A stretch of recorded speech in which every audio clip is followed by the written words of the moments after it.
Welcome to From Caving In to Crushing It, the podcast for those who find themselves immersed in adversity and choose to write their story instead of having others write it for them.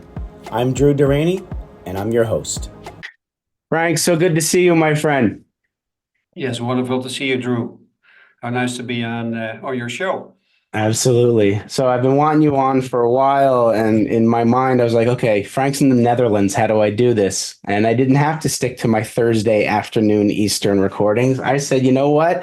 We're doing 9 a.m. Eastern. So right before Frank gets dinner in a couple hours, we're all set.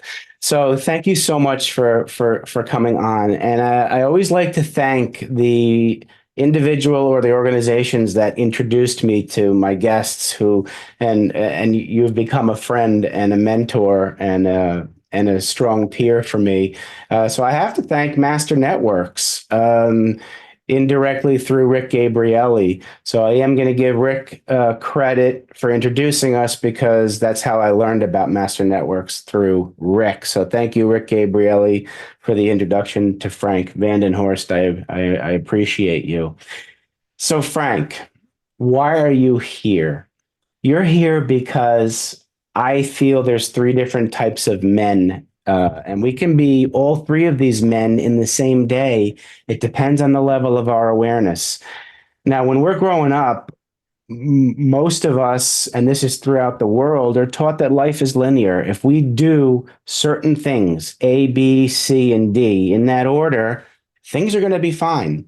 And we believe it, and we're usually told it as a protection mechanism. It's not malicious by our caregivers. Ultimately, though, inevitably, an external circumstance comes and gets in the middle of one of those letters and kind of derails the course of our life, makes it more of a circuitous route. I'd love for you to reach back as far as you need to find that defining moment where you were man number three. Now, man number one is a man who doesn't even notice defining moments. He's got blind spots and he goes through life the same old way. Man number two sees something and doesn't see it as an opportunity. He sees it as a barrier that he's the victim and doesn't do anything about his life. You're man number three, where there were defining moments in life, and at some point in your life, you noticed it as an opportunity to create a better life for yourself. And if that's the defining moment, I'd love for you to kind of educate the audience, tell your story, and how that's made you who you are now. Well, one of the defining moments is the moment when I became a dad. Ah. I became father relatively late in my life. Mhm. I was always busy with my career. I was quite successful in corporate headhunting and stuff like that. I was on the way to become a senior partner. But something was missing in my life, and my wife at the time, and I had difficulties to get children. So it was not sure if we could get a child. We really wanted that, but also decided that we're not going to do any artificial stuff, IVF, that kind of stuff. But you want to stick to the natural process. And one day it was bingo. Well, that's great. And bingo, 9 months. Bingo takes 9 months, Mhm. to get the payout. And it was a wonderful son, and we really loved that. And that made me also humble. So one of the changing moments in life when you're so focused on your career and being successful, earning money and stuff like that, having a nice house, all the usual things you could say you do after you finished, for me, university.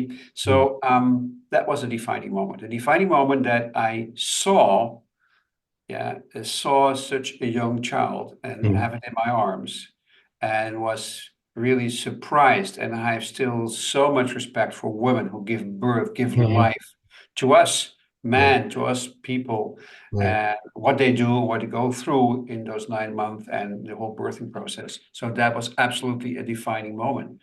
It made me more humble. It made me more focused on life. It made me more realize that it's not only about a career and making money and being successful, but what kind of father do I want to be? Mhm. That was a question at that time.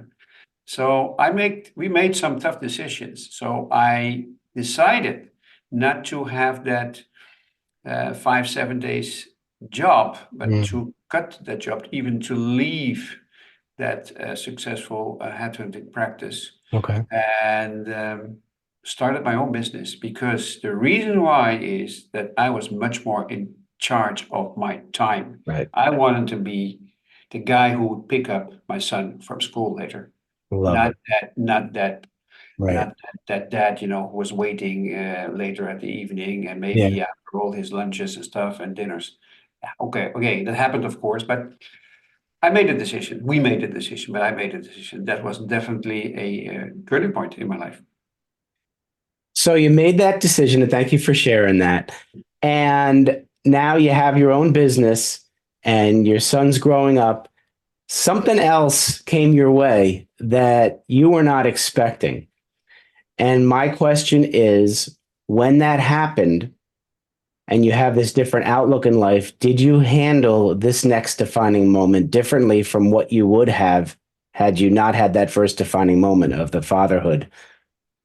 Absolutely. We got a second child, a second son, and one night he was about 4 years old. And one night we came home and we looked at him. He was sitting on the couch and he wasn't feeling well. He had a little bit of fever and stuff like that. Now, to make a long story short, he had meningitis and Mm. he had sepsis. So we run through the hospital. Mhm. And first responder stuff like that, 111, etc. We went to the hospital, and the doctor said, "Well, you better stay at the hospital because we don't know what will happen." So he was in tubes and stuff. I don't know what happened. Right. My wife stayed at the hospital. I went home, and that night I went to his. That evening I went to his room, and I sat there. And that made me realize that there's something bigger than just being a dad. There's something bigger. And I felt, I mean, the voice of God, it's a little bit dramatic to say it that way, but I felt that there was something that will put me to a next level Hmm. and was elevating me somehow. And I remember, and I shared this also with the audience because it's quite personal. I said to him, if you want to go, go. Because it was serious. He was serious ill. And that changed me profoundly. He stayed, he became a very strong guy.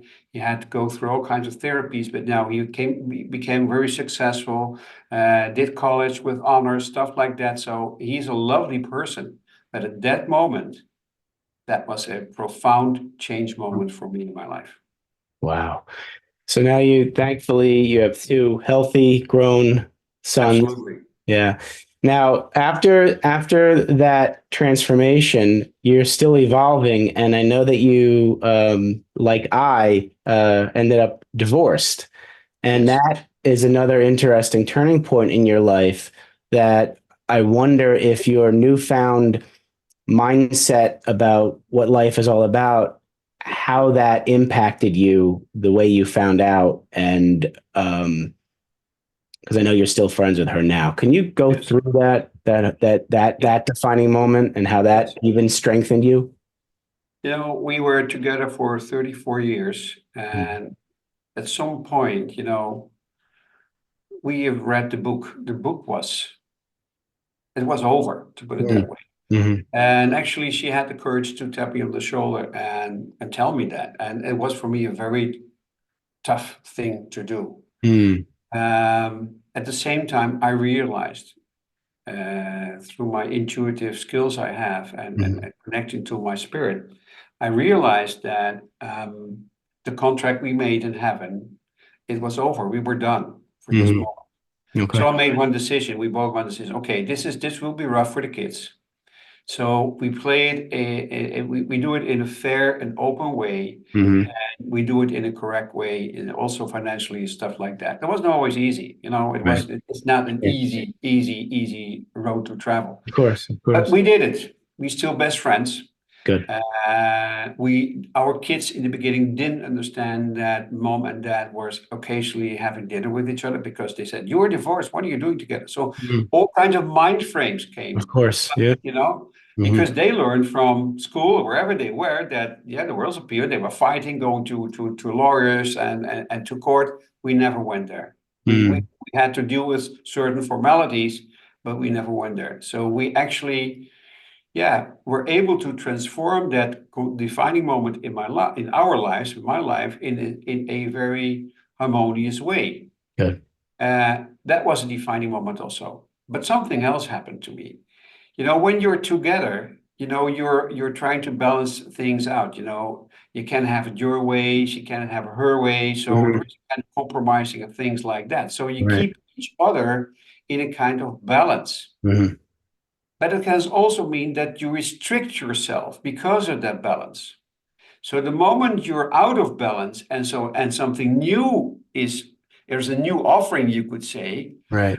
that moment, something else happened in my life. Okay. And my hidden potential, my hidden spirituality started to blossom. I Hmm. felt so much power, so much empowered in my intuitive skills together with my coaching skills and consultancy skills. And I'm a college professor here in the Netherlands. So Right. everything started to be taken to a kind of next level. It Right. wasn't always sunshine. You can understand that, Absolutely. That's what I actually but wanted that to was talk to you happening about. to me. So Uh-huh. yeah, I'm You actually. you It was a were bumpy road. Sometimes it um is, but still, it's elevating. I mean, yep. that's wonderful. Well, absolutely. I mean, that is where I want to get to now is talking about the masks we wear in life because you started to realize all this intuition, all this spiritual stuff that you had this talent and you wanted to bring it out. Yes. You had a little fear of criticism, didn't you? Weren't you concerned about what people would say about you if you started saying you had all this intuition, spiritual stuff, and that Yeah, held yeah, you yeah. back, right? Because I didn't. I came from a consult. I was at my consultancy firm. I worked for organizations, Hmm. and everybody is working in a consultancy, whether it's Deloitte or the PwC, whatever it is. It's a tough world over there. It's a corporate Right. world. Mm-hmm. It's a fact and figures world. Although we could say, well, it's also about emotional intelligence. Absolutely true. Hmm. Talking about spirituality at that time, to say, okay, well, I'm very spiritual and I can see and sense things and say, okay, Frank, are you okay? You were a very nice guy, but we are not waiting for that kind of stuff over here. We are Right. just the figure Hmm. guy, Yeah. we have to meet the quarterly results, the whole drill. Yeah. So for me, it was always, okay, I have to adapt. Mm. And actually, I wasn't being authentic. Okay. I played a role, I did my best, I was Hmm. successful at it, but Yeah. actually, somehow, some way, I was denying a part of myself. Absolutely. And that's not a good thing to do. No. That's No. not a good thing to do. No. So now I know that you are beginning and began to remove those masks. And Absolutely. when we do put this on the video portion of the podcast, people will see in the background, you've got three logos there. So Yes. I'd love you to bring us into your professional life as a change facilitator, as an energy healer, and as a co-host or three men with the Road Ahead Cafe. Lead us into your professional life, Frank, and tell us what you're doing to help people. Okay. So what I'm doing, the essence of what I'm doing is I help people. I help people to unlock and to activate their untapped potential so they can be more balanced, playful, focused, and effective in their life. Well, that's a nice sentence, but what does that mean? That means that we all have capabilities we maybe not be aware of, Hmm. absolutely not using to the fullest. And sometimes we know that they are there, but we don't dare to use them because Mm. fear. Yeah, fear of being rejected, Right. fear of not being accepted. And I know it myself. Yeah, and I have been there, did it, done it. And still, sometimes I'm a little bit awkward to tell people about it. Right. So it has to do to find your own superpower, embrace that, change for the best, and flourish and live it. So my three words are discover, play, and flourish. Okay. The essence is to take the cover off, then Mm. to play with it, to play with life, and then flourish, to bloom, to Yep. show the best you can. My favorite word of those three is the word play in the middle, because when we were children, that was the expectation, was that we play. Yeah, absolutely. And all of a sudden, when people tell us we're an adult, like we talked about the mindset before, people outside of us characterize what it is to be an adult versus a child. And it's usually shutting off that childlike instinct. And we don't play anymore as an adult. We take things too seriously. So I love how you have play in there, that you could use that word for a variety of ways. But we need to start letting that inner child of ours start playing again and stop saying no. Absolutely, and that's what you see if he, for example, I've worked for all kinds of organizations in design apartments as a Mhm. external tutor and teacher, Right. teaching design teams how to create a team of designers and how to create and design storytelling. So what are you Sure. going to tell about your newest device you designed? So it is about storytelling and about teams. And the interesting thing is, when I was looking at those creative people, Yeah. I asked them, "Are you allowed to play?" Because they are in change. They are creators, aren't they? Mhm. Yep. Well, they said, "Yeah, we can sketch, we can create something, but we always have to be within a kind of boundary Absolutely. because Right. we have to be able to sell the stuff we design." Well, there Hmm. is a logic behind that, of course. Yeah. Everybody can understand that. Right. Being playful is also being back to the playground. Just play Yeah. with pieces of rock or a branch. You know what we did when we were kids. We Yep. didn't have a Lego cars all running Yeah. around. I No. didn't. So I Mm-mm. played with stuff in nature. Right. Absolutely. Absolutely. So I love that. So I love how you now are the authentic Frank, and I'm telling you, at least I embrace this, Frank. I love learning about the change facilitation you do, about the energy healing. It's fascinating. And tell you the truth, by now I believe the audience has captured somewhat the at least a little bit of the essence of Frank Vandenhorst, and they're going to want to get in touch with you. So, audience, Frank told me that on LinkedIn, all his information's there. You can Yes. email him, you can call him, go to his website, reach out to Frank. We don't know what we don't know, so a conversation with Frank's going to unearth something that you're going to embrace. It's happened to me, so I strongly suggest. All right, Frank. So I have two questions to ask you. All right, are you ready to use your imagination? I'm going to have you play a little bit here. All right. Do I have to buckle up or just consider Now, that now as you a can keep the imagination? seatbelt off. This is going to be Okay. fun play.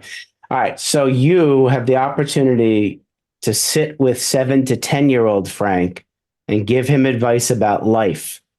What are you going to tell him? Stay playful.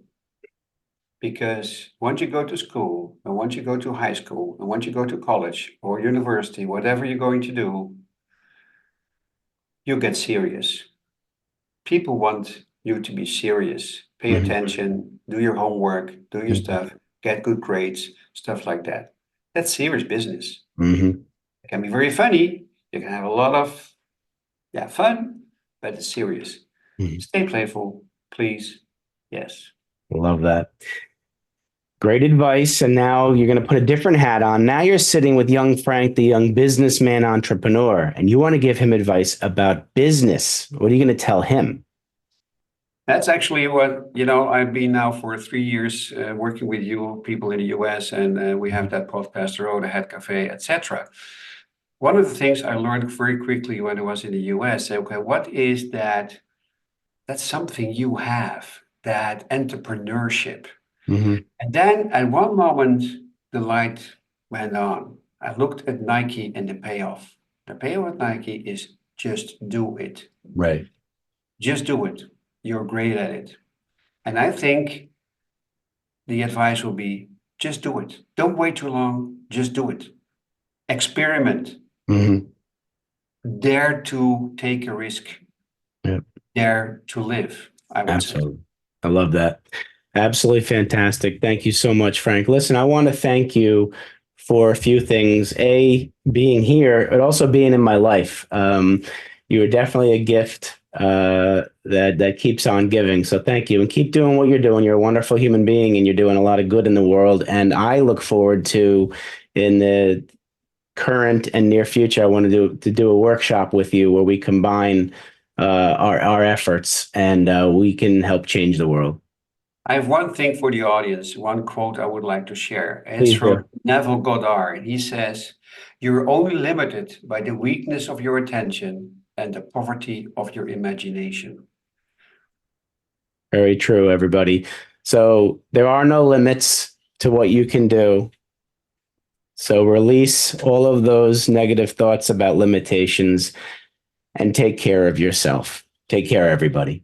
Thank you. Thanks so much for listening.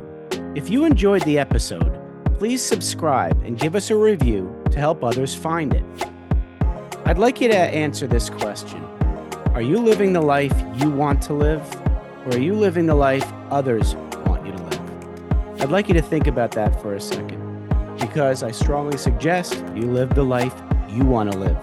If you want to learn more about what I stand for and my services and how I'm able to help many men get out of their own way, please go to my website at www.profitcompassion.com.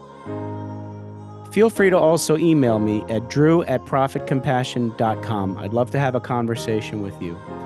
Take care of yourself and choose to write your own story instead of letting others write it for you.